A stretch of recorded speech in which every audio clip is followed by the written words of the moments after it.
Don sedang menceritakan dongeng mengenai seorang kesatria pemberani Pulau Gelembung dari buku peninggalan orang tuanya yang selalu dia bawa kemana-mana. Namun teman-temannya merasa bosan karena Don terlalu sering mendongeng, dan mereka lebih memilih bermain kasti bersama yang lain. Kita dari tadi kalah tahu. Dongeng. Tunggu.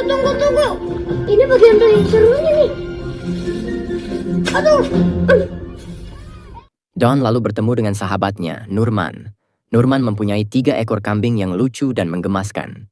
Don juga bersahabat dengan seorang teman perempuannya yang bernama Mai. Mereka bertiga membentuk geng Jombo. Ketika permainan kasti berlangsung, salah satu anak terjatuh dan tidak bisa melanjutkan permainan. Melihat hal itu, Don menawarkan diri untuk menggantikannya meskipun awalnya ditolak. Sebelum bermain, Don menitipkan buku dongeng kesayangannya kepada Nurman dan berpesan agar buku itu dijaga baik-baik. Jangan sampai jatuh, jangan sampai. Saat permainan berlangsung, Atta, anak yang tidak menyukai Don, memukul bola kasti sangat keras, hingga bola itu terbang sangat jauh. Don pun mengejar bola tersebut. Aku yang kejar.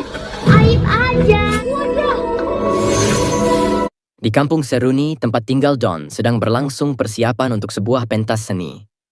Warga beramai-ramai mempersiapkannya, termasuk mengecat banner festival.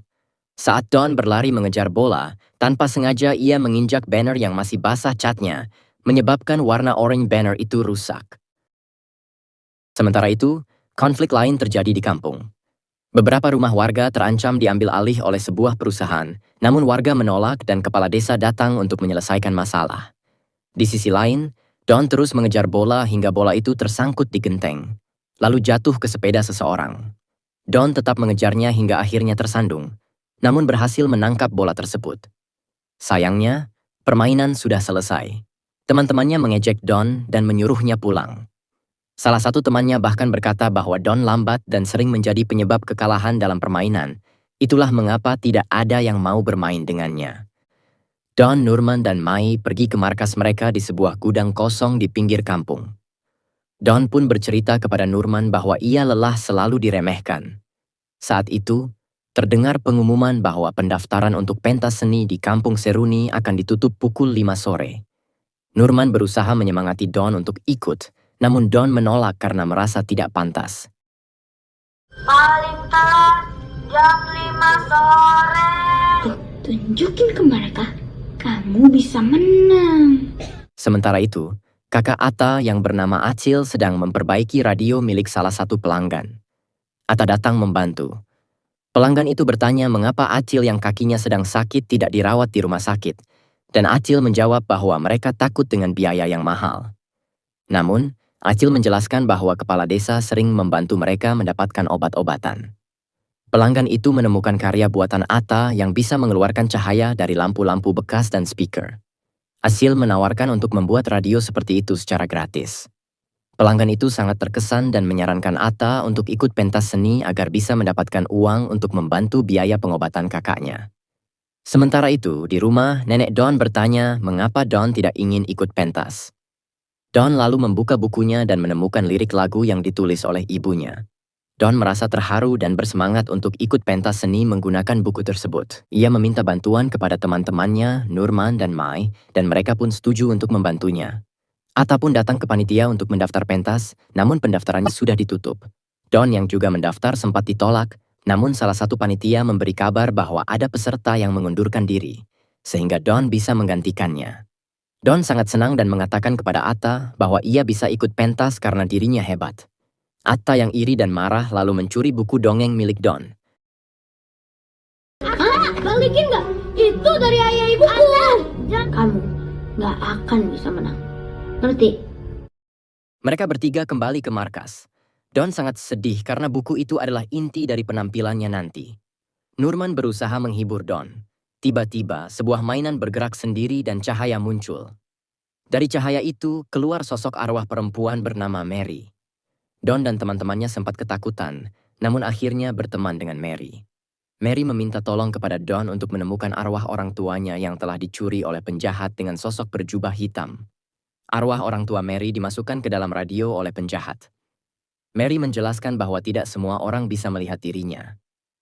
Ia memberikan gelembung bercahaya kepada Don sebagai tanda kepercayaan.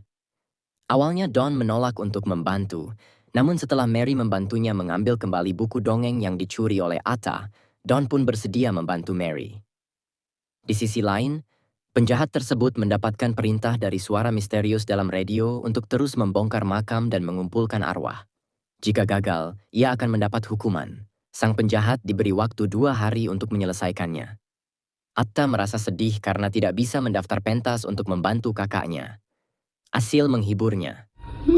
Adik kesel. Adik marahnya jangan sama orang lain ya. Cerita aja sama abang. Abang pasti dengerin. Mungkin kita dikasih hidup begini tuh karena kita kuat. Ya. Sementara itu, Don dan teman-temannya menyusun rencana untuk tampil di pentas seni. Namun mereka kekurangan dana untuk membuat kostum, sehingga mereka mengikuti lomba mengambil koin dan berhasil memenangkannya. Mary bersedia membantu mereka dan membuat dirinya terlihat oleh semua orang. Don kemudian bercerita kepada Mary bahwa buku dongeng itu adalah tulisan kedua orang tuanya sebelum mereka meninggal dalam kecelakaan. Mary juga bercerita bahwa sebelum berpisah, ibunya memberinya kalung bunga, dan jika bunga itu layu, ia tidak akan bisa bertemu kembali dengan orang tuanya. Semuanya! Yang aku tulis di papan ini... Hari pentas pun tiba. Don dan teman-temannya tampil memukau. Mai menceritakan dongeng sementara Don dan Mai bernyanyi. Mereka menang dan panitia memberi kesempatan untuk tampil lagi keesokan malamnya di pentas seni yang lebih besar. Namun Mary kecewa karena Don belum menepati janjinya untuk membantu menemukan arwah orang tuanya. Don meminta waktu, namun Mary marah dan pergi. Teman-temannya menyuruh Don minta maaf kepada Mary. Atta diam-diam mendengar semua itu dan menceritakannya kepada kakaknya. Asil dan kepala desa yang sedang berada di rumah mereka tidak percaya pada cerita Atta, namun kepala desa menawarkan pekerjaan kepada Asil. Ternyata kepala desa adalah penjahat yang membongkar makam orang tua Mary dan mencuri arwah mereka. Sementara itu, kepala desa membawa Asil ke rumah kosong dan mencoba menangkap arwah Mary menggunakan radio. Mary pun tertarik oleh kekuatan radio dan hampir diseret masuk. Don dan teman-temannya berusaha menyelamatkan Mary, namun gagal. Buku dongeng Don juga rusak parah. Don menyalahkan Asil dan mereka bertengkar. Nurman menegur Don karena hanya memikirkan pentas dan bukan Mary. Atta menjelaskan bahwa kakaknya tidak tahu akan menjadi seperti ini. Dia hanya menerima tawaran pekerjaan dari kepala desa. Don tidak mempercayai mereka dan secara tidak sengaja mendorong Nurman. Nurman pun marah karena merasa dikhianati. Mai kayak gini, sampai kotor-kotor. Kalau pengennya didengerin mulu, tapi kamu sendiri kagak pernah mau dengerin. Atta yang merasa bersalah datang ke rumah Don dan meminta maaf. Ia mengakui bahwa ia iri pada Don yang punya banyak teman dan pentas yang bagus. Don juga meminta maaf. Mereka lalu menyusun rencana untuk menyelamatkan Mary dan Asil. Don meminta maaf kepada Nurman dan Mai. Mereka akhirnya berbaikan dan bekerja sama kembali. Dengan peta dari kepala desa yang ditemukan Atta, mereka mengetahui lokasi kepala desa akan membawa Mary dan Asil. Mereka pergi ke sana menggunakan sepeda.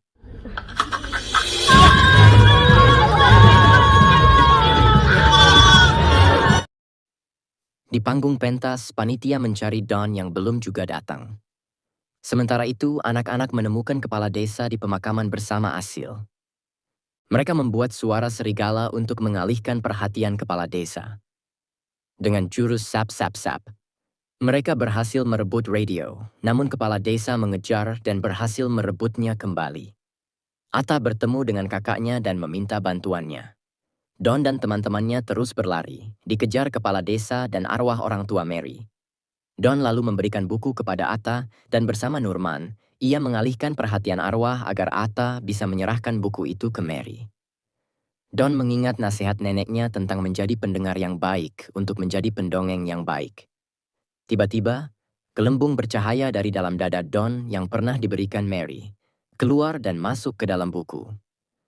Buku itu lalu bersinar, dan dengan bantuan teman-temannya, Don berhasil melemparkan buku ke arah arwah orang tua Mary. Arwah mereka pun akhirnya bebas dan kembali normal.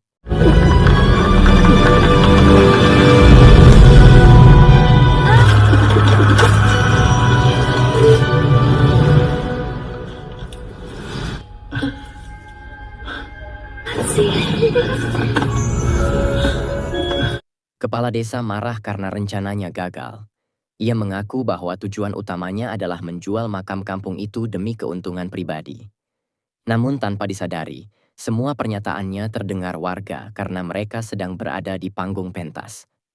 Warga pun menangkap kepala desa.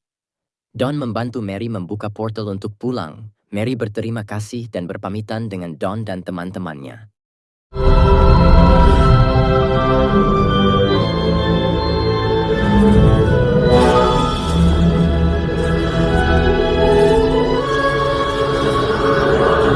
Makasih ya teman-teman. Mary pulang dengan tenang ya. Beberapa tahun kemudian, teman-teman Don tampil dalam pentas seni, sementara Don hanya ingin membantu dari belakang layar. Nenek Don lalu menceritakan bahwa dulu ia juga memiliki sahabat baik yang ternyata adalah Mary. Saya panggil dia Mary. Don memutar radionya dan tiba-tiba terdengar suara kedua orang tuanya yang menyanyi dan bercerita untuknya. Don menangis bahagia, merindukan mereka. Orang tuanya menyampaikan bahwa semua ini terjadi berkat doa Don. Ini semua berkat doa kamu, Nak. Kami pamit ya, Nak. Jangan jauh-jauh dari Don ya. Nggak pernah, sayang. Gak akan pernah, sayang.